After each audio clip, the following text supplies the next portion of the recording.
Hello साथीहरू, हजुरहरूलाई स्वागत छ मेरो मिनी ब्लगमा। चाहिँ हजुरहरू सबै सन्चै हुनुहुन्छ होला, म पनि सन्चै छु।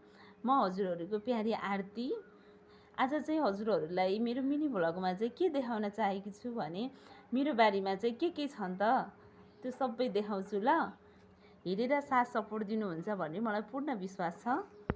हेर्नुहोस् साथीहरू, यहाँ चाहिँ मेरो सासू आमाले यति राम्रो फुलहरू लगाउनु भएको छ। यदि हजुरहरूलाई चाहिन्छ भने हाम्रो घर आएर लग्न सक्नुहुन्छ। साथीहरू, यो चाहिँ हाम्रो बारीको सबैभन्दा इम्पोर्टेन्ट मेरो लागि चाहिँ एकदमै मनपर्ने खुर्सानी।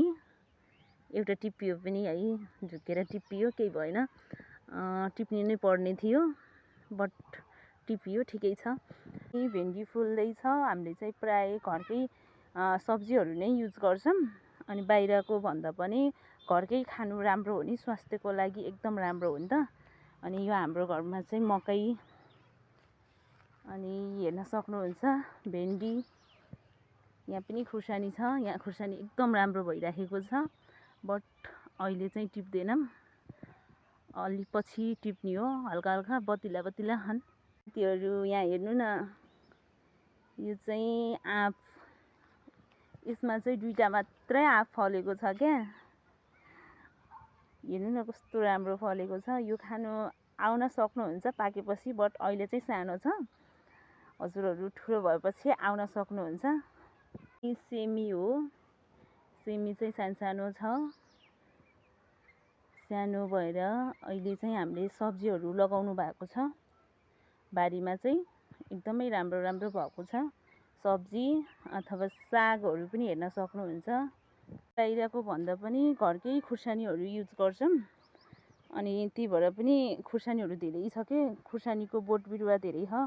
यदि हजुरहरूलाई चाहिन्छ भने पनि आउन सक्नुहुन्छ।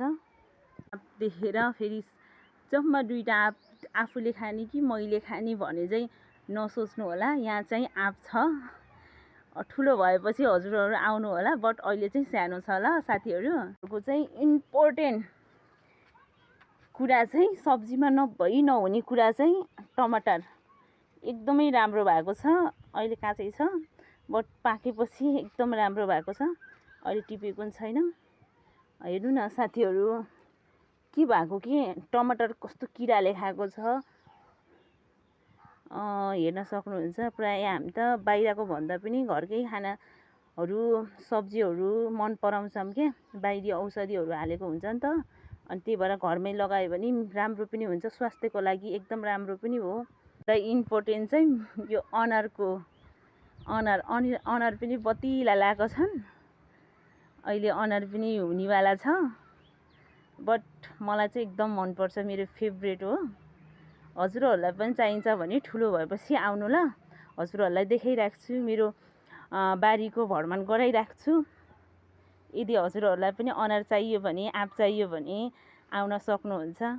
मेरो मिनी ब्लग हेरेर चाहिँ कस्तो जिज्ञासा राख्नु भएको छ, त्यो जिज्ञासा चाहिँ आफ्नो कमेन्टमा चाहिँ लेखेर मलाई पठाउन सक्नुहुन्छ। र हजुरहरूलाई यस्तै हेर्नु मन छ भने यस्तो राम्रा मेरो बारीको अझै पनि धेरै कुराहरू देखाउनु नै बाँकी थियो, बट फर्स्ट टाइम भएको भएर हजुरहरूलाई खासै देखाउन पनि पाएन, अनि खासै पनि बनाउन पनि आएन।